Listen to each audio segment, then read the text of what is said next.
Hello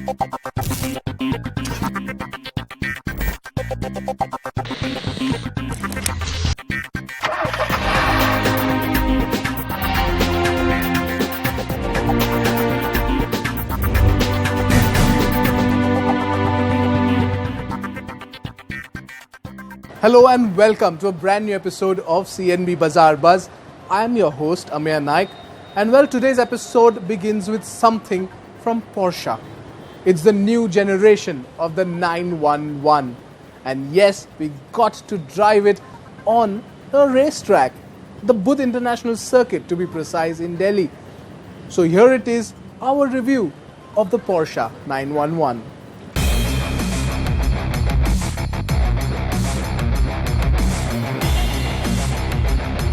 History, legacy, heritage. Think Porsche and these are the words that come to your mind. And over the years, the shape of the 911 has been amazingly resilient to the ever-changing landscape of design.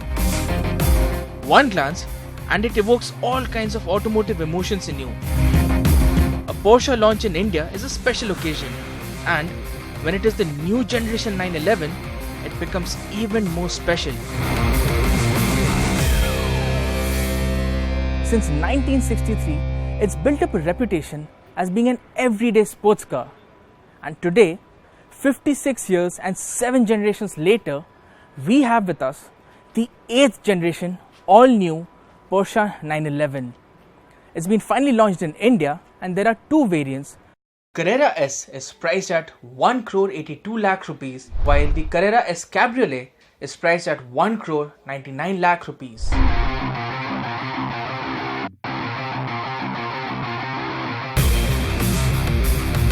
At first glance, it may not look drastically different from the previous generation 911. Sometimes, the devil is in the details, and a keener look reveals a few differences.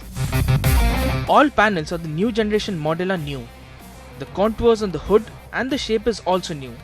It's slightly edgier than before, and the car boasts more than 60% aluminium in comparison to just 30% on the previous model.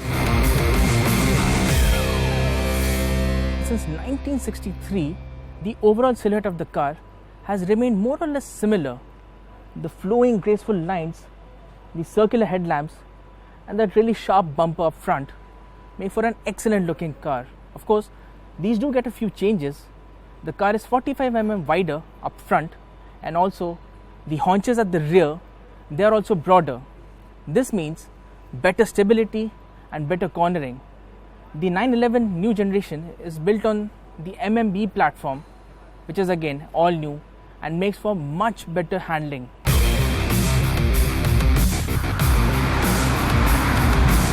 The car still retains the 3-litre flat-6 engine, but it is now tuned to pump out 444 brake horsepower and 530 Newton meters of peak torque, which is an increase of 30 brake horsepower and 30 Newton meters. The numbers on paper might not amount to much, but the way in which the engine delivers power to the rear wheels is a life-altering experience in itself. It just scares you silly beyond belief.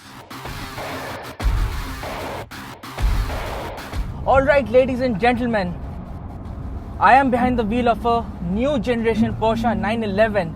This is the 992 model, and we are driving at Buddh International Circuit, and yes, lot of understeer. This one is built on an all-new platform, 450 horses, and this one gets an 8-speed PDK automatic gearbox. The performance, it's exhilarating. It's absolutely mental. So of course we are driving in a convoy right now, and we will not be getting the car all to ourselves and go absolutely bonkers with it. But so far so good. The handling, it's absolutely telepathic. Just point the vehicle in the direction you want to go to and it will do the rest. So this has been a crazy experience. We are getting very limited lap times with the new 911, but we are going to make the most of whatever we get. And so far, it's been absolutely phenomenal. The speed and the grip offered have gone up from the previous generation model, and the optional rear wheel steering does make for impressive balance when tackling corners hard and fast. The rigidity of the chassis, the precise power delivery and the well-weighted steering wheel come together to offer sheer driving delight. However, we should tell you that these cars are not India spec models. These are international spec models with a bunch of options which may or may not be available in India, such as the Sport Chrono package, which offers launch control and the Matrix LED lighting system. And then there's the blood-curdling growl of the flat six, which is something you could never get enough of.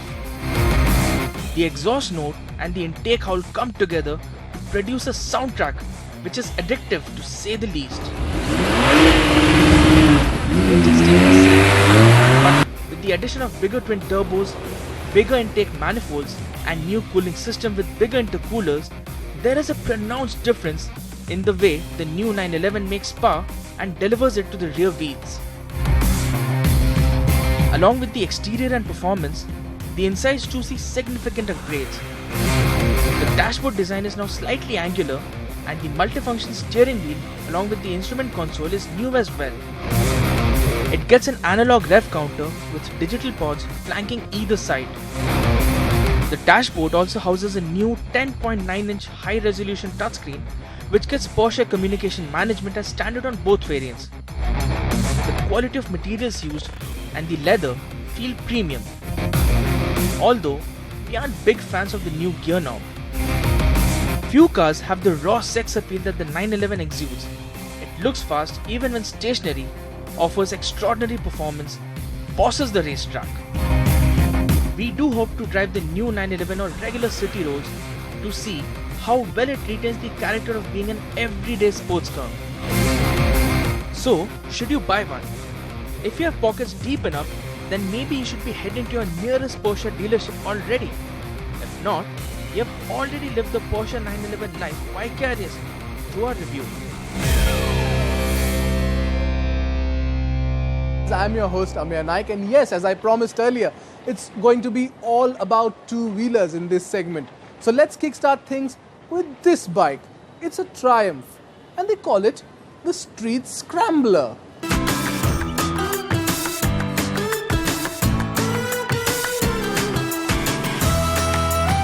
Modern classic motorcycles are usually elegant, classy, and while they might have exhilarating performance, people prefer riding them in a relaxed, easygoing manner. But the 2019 Triumph Street Scrambler is slightly different. It is a modern classic and a good-looking one at that. But it also offers a certain degree of off-road ability and certainly doesn't complain if you go dirty dancing with it. Along with the Street Twin, the Street Scrambler too gets a few updates for 2019.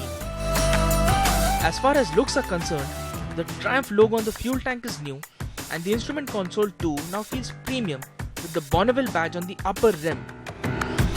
There is a small digital display which reads out information such as fuel, riding modes and other pieces of information. Also, the headlamp bracket is new along with the front fender. But the biggest update has to be to the engine.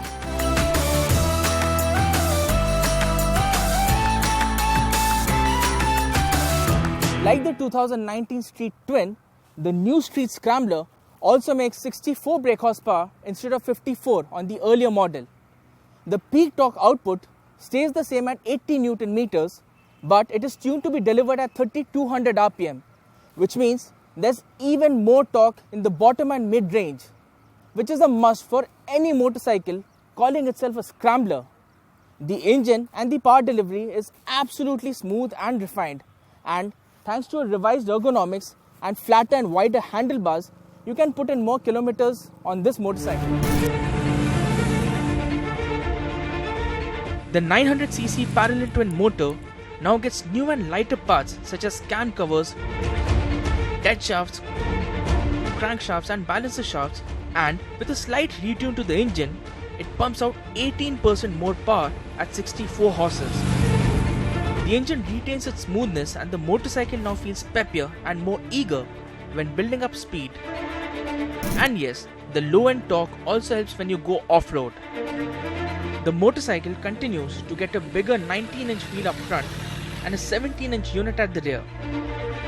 Both wheels are spoked and are shot with Mitsubishi Touran's dual sport tires with tubes.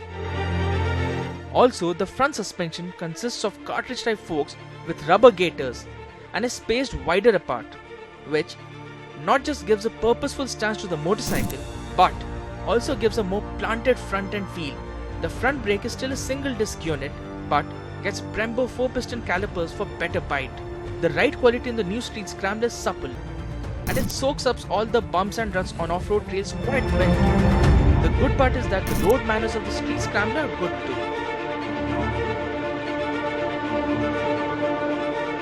The other significant update to the new Street Scrambler is to the electronics. The motorcycle now gets 3 riding modes, which are road, rain and off-road.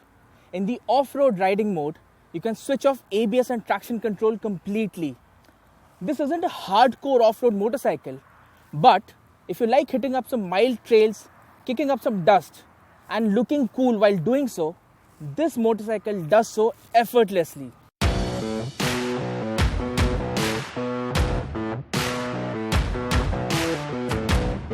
Going off-road, the Metzelers offer decent grip and the bash plate underneath can take a fair amount of beating along with the suspension. The standing up riding position feels natural too thanks to the taller and wider handlebar. But hardcore off-roading is not what this motorcycle is meant to do. As far as looks are concerned, the motorcycle looks achingly good. The side-mounted exhaust is perhaps the coolest bit on the motorcycle, and unfortunately, it is the least practical too. In Indian summer, the heat from the exhaust is going to roast your right thigh from anywhere between rare and well done. And the fly screen on top of the headlamp is an optional accessory as well. Also, the luggage rack in place of the pillion seat is more or less useless as the maximum weight you can put on it is just 3 kilograms. The Street Scrambler, in essence, is a lifestyle motorcycle and it offers excellent on-road performance along with decent off-road ability thrown in. It has likable characteristic and no matter what shape or size you are, swing a leg over it and you will inadvertently end up looking good. Yes, it is that stylish. Priced at 8,55,000 rupees, it is the perfect motorcycle for you if your primary need is to ride a cool, hip motorcycle and go off-road occasionally.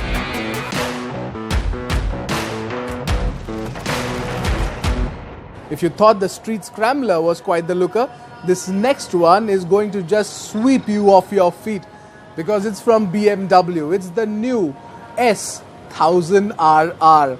It's a bike that looks supremely good but misses out on the essential look of the S1000 RR. However, it still looks good and it's still great. So here's the first look at the BMW S1000 RR.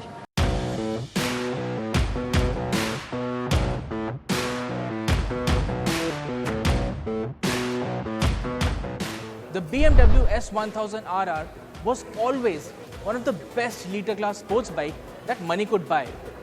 And this, folks, is the all-new third generation model of the BMW S1000 RR launched in India.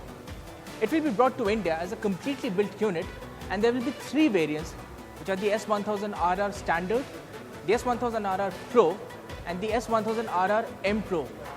The prices start at 18,50,000 rupees and go up to 22,95,000 rupees. Again, in India, this will be one of the best litre-class sports bike that you can lay your hands on.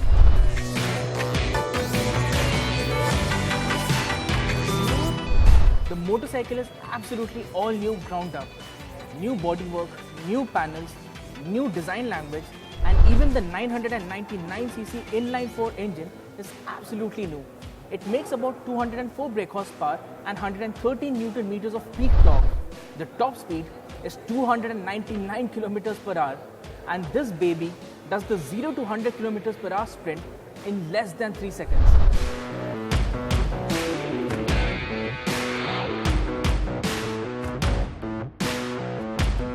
One of the biggest biggest updates on this motorcycle is the design language. If you recall, the previous generation S1000 RR had this lovely, iconic, asymmetrical headlamp design. But this motorcycle gets a brand new fairing which has symmetrical LED projector headlamps. BMW says it wasn't easy for them to move on from the asymmetrical design to the symmetrical design. But then, that's how evolution works.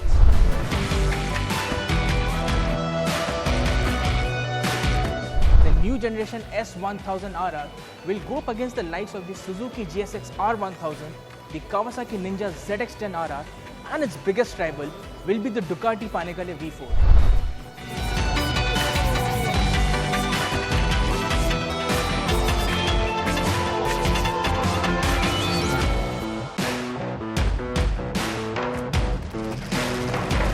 Well, it's a great bike, and yes, we got to ride it too, but we'll have that review for you very soon. Till then, that's all for this episode, and we'll meet next time. But obviously, you let us know what you feel. All your feedback is very important to us. So log on to Facebook, Twitter, Instagram, YouTube, or even our website www.carandbike.com and tell us what you feel about the show. And also, if you want in-depth analysis of all of this, these videos are available on YouTube too, so you can just go back there and watch it again. Thank you so much for watching. Until next time, well, always wear your seat belts and always wear your helmets while riding.